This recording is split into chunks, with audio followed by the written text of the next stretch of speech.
Hey guys, just thought I'd follow on from Paul Bretland's video about the fact that he would like to see our stashes, our work area, etc. Just to get a general feel of where we work, as it were. So I thought I would do a video. Now, I know I've done one of my man cave before. Few little changes since then. Admittedly, the view you're seeing here hasn't changed much, although that may do soon because I'm thinking of getting some new modelling storage units in to replace all these cartons, etc. So that may change over the coming months. Anyway, without further ado, I'm going to get on with the tour of the man cave, as it were, or living space, which I rent per month. And I think I've been here around about 4 to 5 years now,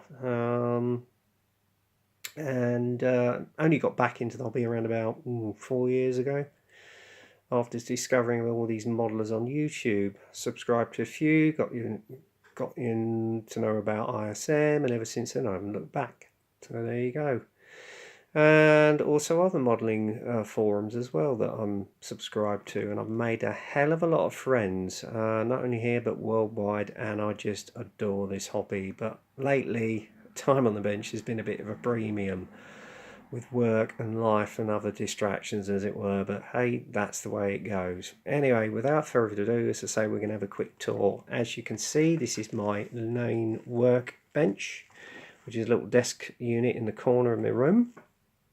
I have to say, I think my mat has seen better days, my cutting mat, and I think in a few months' time I'll probably replace this with a brand new one. But it's done me well, it's held me up well, it's done me good for the last 3 years since I've replaced the last one. And as I say, this is my little work area.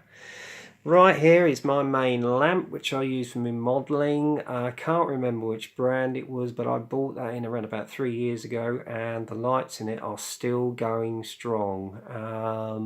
And it's such a handy thing to have because you can move it down. And as you can see here, if you're working on anything sort of delicate and small,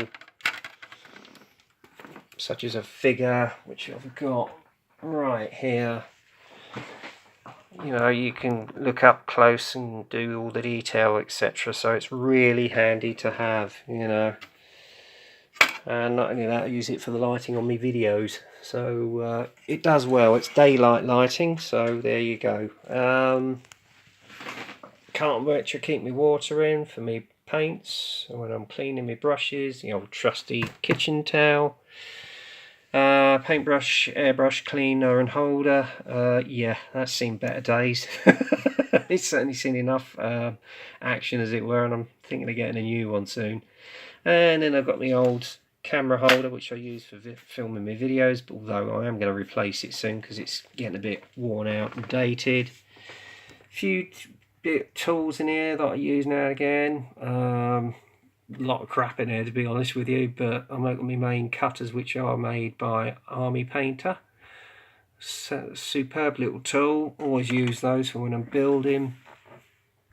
Cotton wool buds, obviously, for when I'm decaling or removing washes. Got a nice little tool holder here and stand. Basically, you've got the sub assemblies on there for me Sea Harrier I'm currently working on, which is more than halfway to being completed now. Handy little crocodile clips on it as well. And another one which I got at Telford from a very generous modeller on the ISM forum. I can't remember your name, bud, sorry. Paul will probably remind me, but hey. And then obviously I've got all my paints, etc. all labelled up in my ice cream cartons. It's only a little idea I had for myself until I can get proper storage units in. Cocktail sticks, fillers, balms, sanders, etc. Everything's labelled up, so it's all close at hand, so that's quite handy. And then I've got my model clamps, which you can see there, although they've seen better days, so I may now have to get a new set.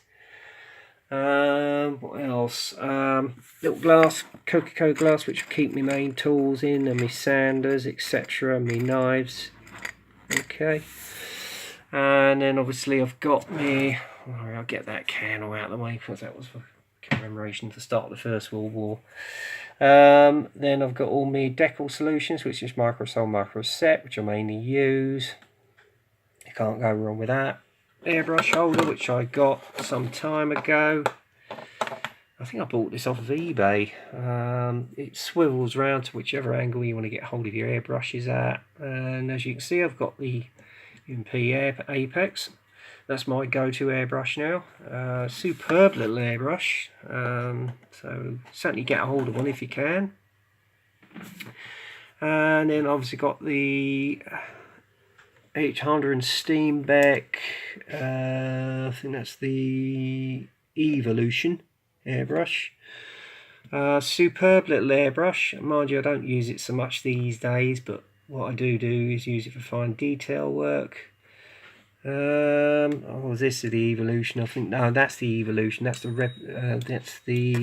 CR Evolution CR Plus at the back there. Beg your pardon.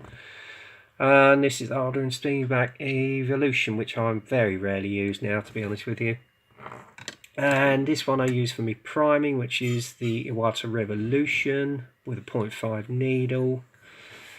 What else? And then I've got up here new set of Geek goggles with an inbuilt light. The old set got worn out, fell apart, so I ended up buying these, and these ones have got interchangeable lenses on them, so that is very, very handy for any sort of detail work that I'm using, because with my eyesight now I'm needing it more and more. And these are the spare lenses which came with the kit. Only cost me about £17, and I got that off a seller on eBay, so I didn't do bad there. Cocktail sticks, obviously for when I'm doing wheels on armoured vehicles or figures. Smear tape at the back there for masking. And then for etch brass bending, I've got Master Tools etch brass benders in both 2 sizes, so that comes up quite handy. Good little tool, that. Pipe cleaner, so when I'm cleaning out my airbrush. Then I've got a tub of white spirit at the back there. That's just for all the muck that's left over from the airbrush. White spirits, you can see there behind that is the IPA, isopropyl alcohol. Paintbrushes of various widths and lengths, which I do for detail painting.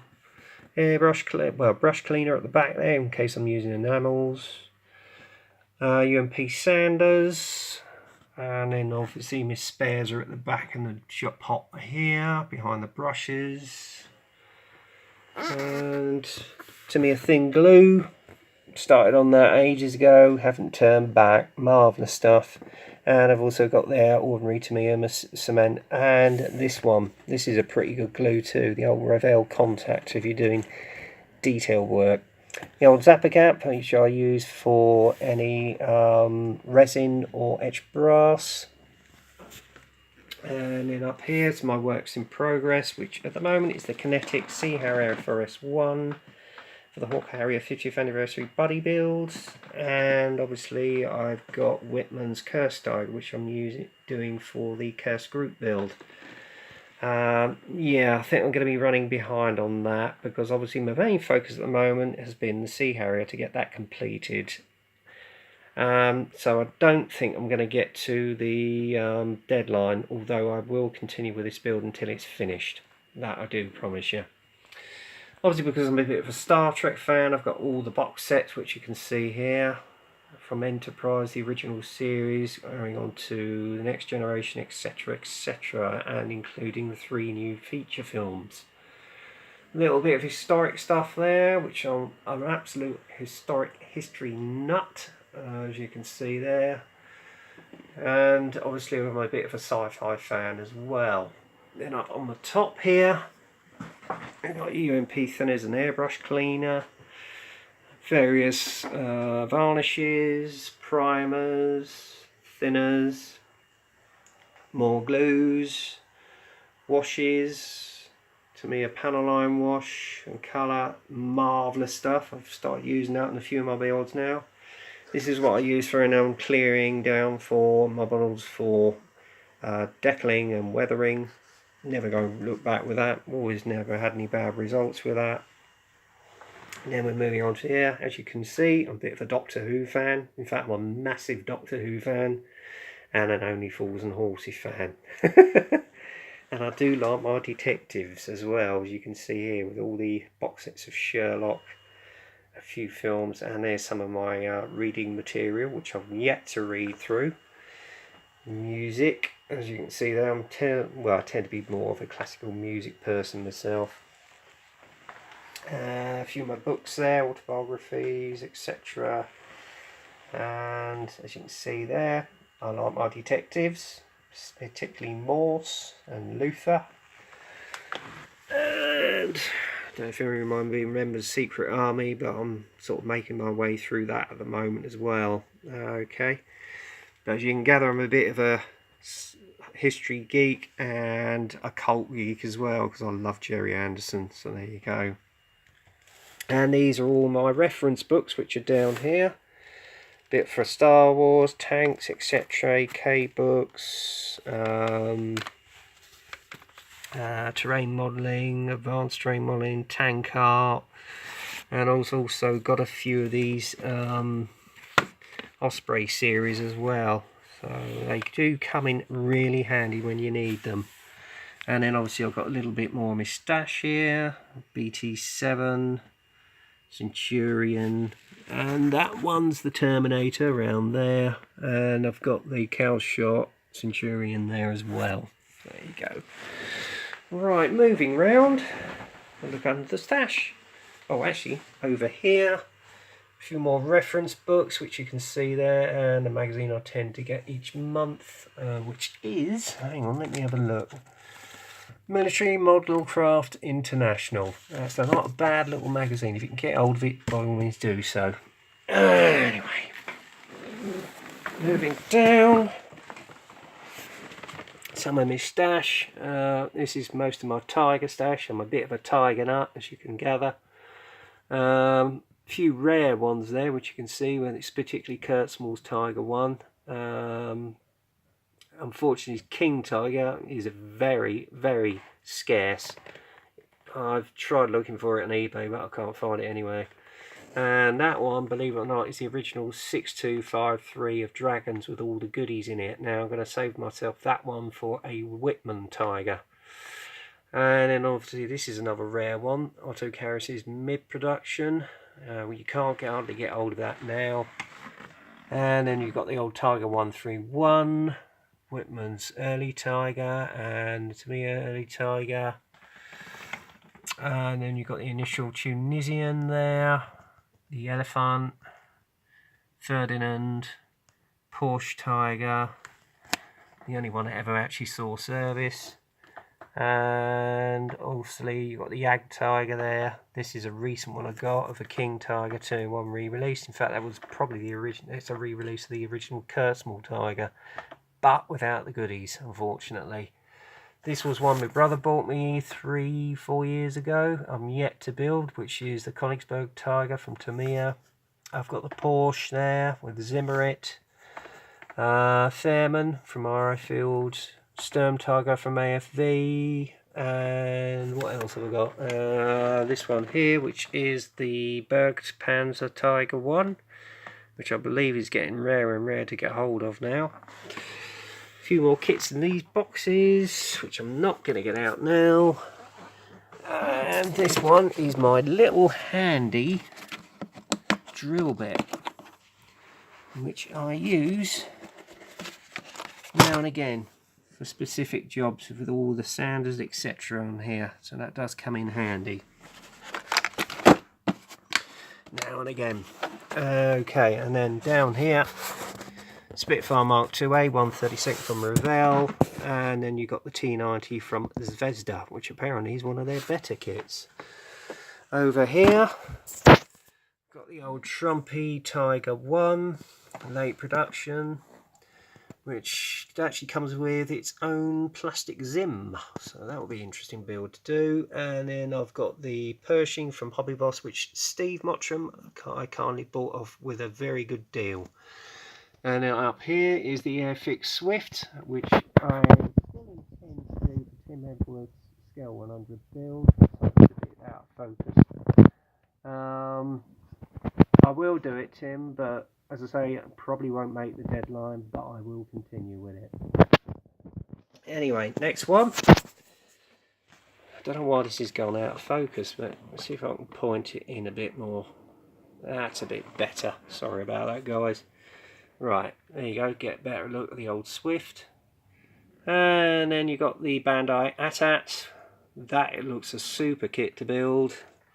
And then down here got the Millennium Falcon, and I've actually got a lighting kit for that as well, and that's from the Force Awakens. And I do believe Bandai have actually brought one out of the Han Solo version as well, so that would be rather interesting.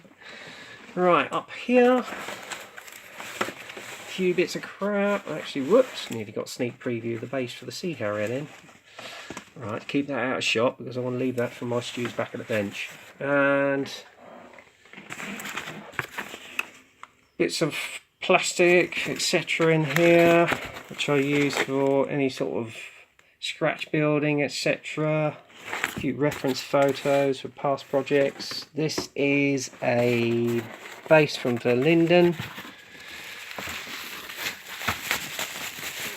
for a airfield set. So when I'm getting around to using that, I don't know. But it's one you can't get hold of now.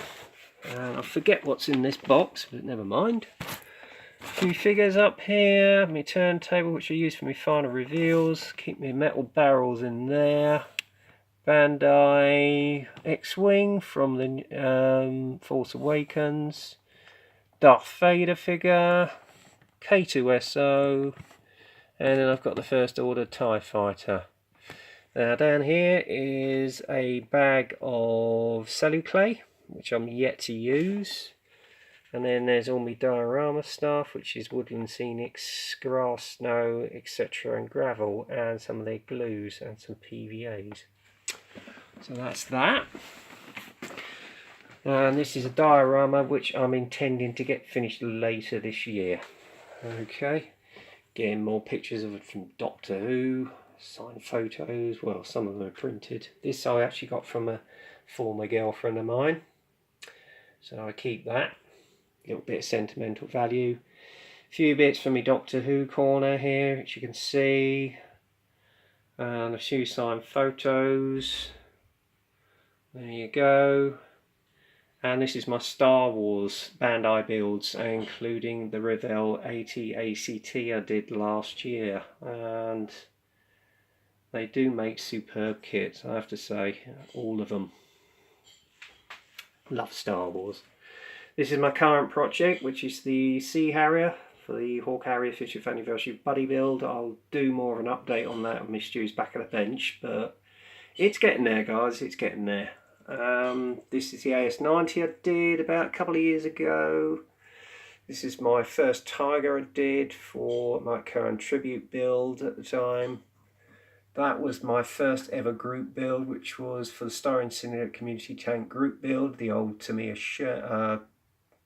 Tamiya Chieftain.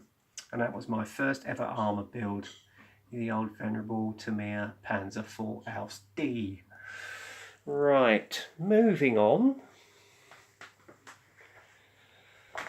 This was my most recently completed Dio, which was for the 75th anniversary Tiger 1 group build, and I have to say I'm still proud of this. I really am. So it sits with pride of place next to my bed. A little bit of my DVD collection here. As you can see, I've got a few historical military ones and a lot more of my Doctor Who collection right there. And then moving around, TV, which I mostly watch my YouTube videos on. Another Doctor Who calendar. And that one I treasure as well, from one of my favourite films, Gladiator. And then we're moving on to the cabinet for some of my past builds, which you can see here. Right.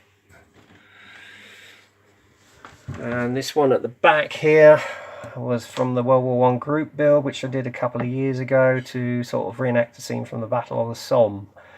Again, I love doing this. I've got a feeling I'm going to do another one actually very soon, later this year.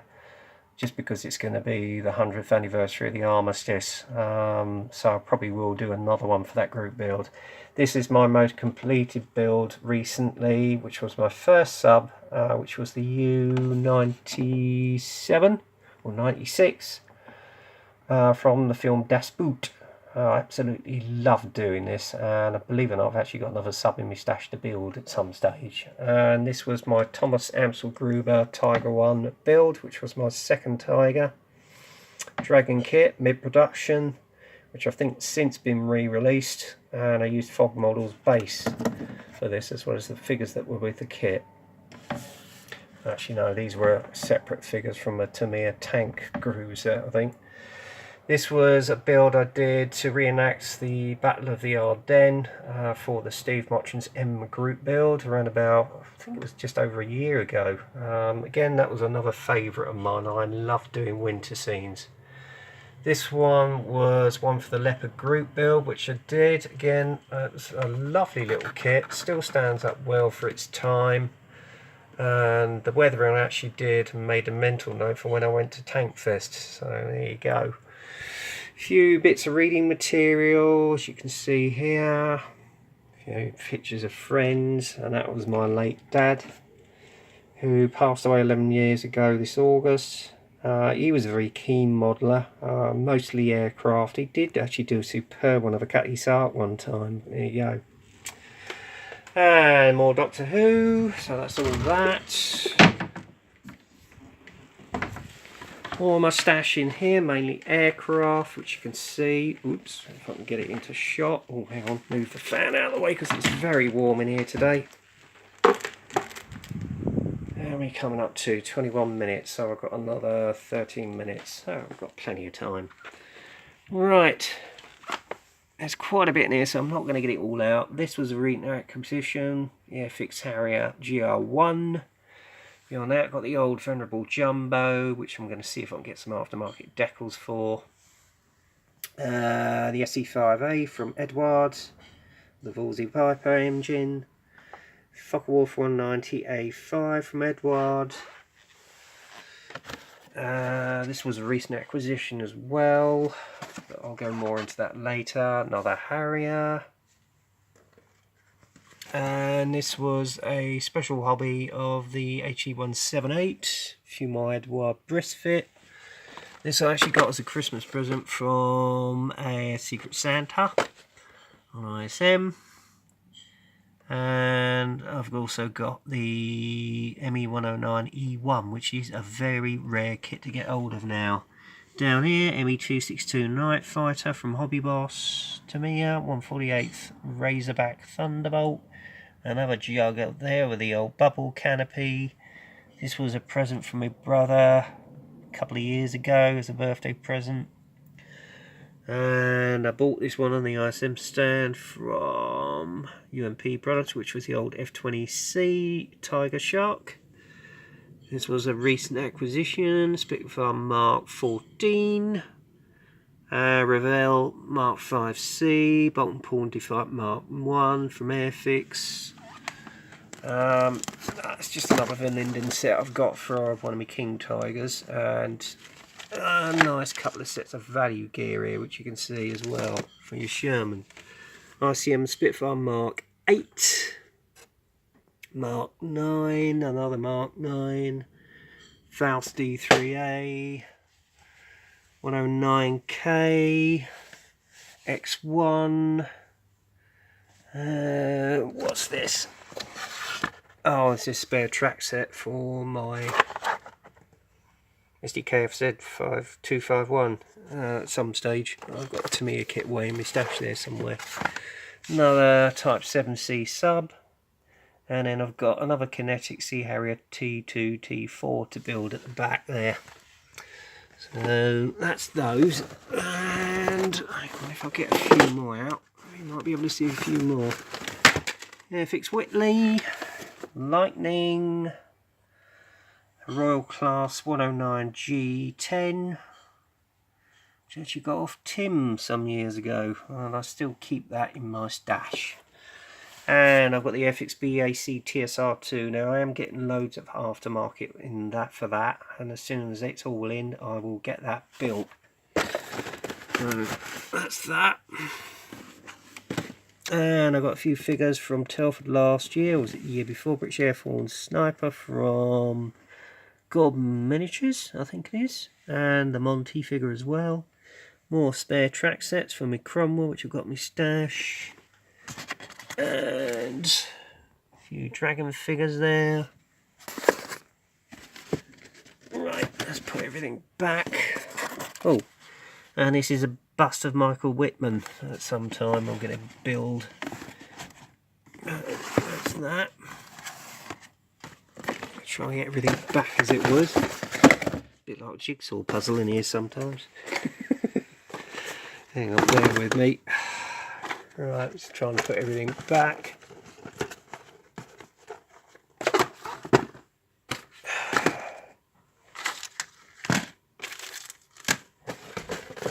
Oh, what a nightmare this is sometimes. Anyway.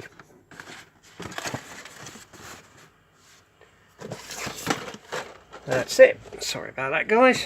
Just got to get everything put back in, as it were. Now, that's not the end of it. Under here is loads more kits. ICM T-34-76. I've also got a Panzer 1 pack wagon. Was it Panzer 38T from Hobby Boss? Pack. Oh god, hang on, what's that one? Pack 38. ICM Monty Ford Ambulance. Oops. As you can see here. Which I did have an idea for one group build, never got around to it. And I've got the AFV Club. Looks like it was the capture vehicle of Rommel's. Look forward to building that at some stage. This one, I haven't got a clue. What one's that one? Oh, that's the Panzer one with the ACAT gun on the front. And I've got a Revell sub. And there's other bits on it. Sorry about all the crap there, guys, but there you go. Right, and there's my racing hero, Ayrton Senna. Best driver there ever was in Formula 1. And this is a picture I saved. It's one of my dad's, which we actually took when he died. Got it reframed by my good friend Alan Harrington. He does framing, so check him out. In fact, he's on Alan Harrington Photography, so look him up. Okay. I did have the other one, which unfortunately got slightly damaged when we had to give the room a deep clean, which is of a Buccaneer landing on the old Ark. But there you go. I'll get that fixed as and when. So, basically, guys, that is the tour of my man cave. And my room. My little modelling treasure of a room. Let's try and get this into focus again. There we go. Sorry about that. So this is run on for about nearly half an hour now. As I say, that's a tour of me man cave, Paul. Hope you enjoyed it. Hope all you guys enjoyed it. So until the next time, get kit crazy, happy modelling, and I'll speak to you soon.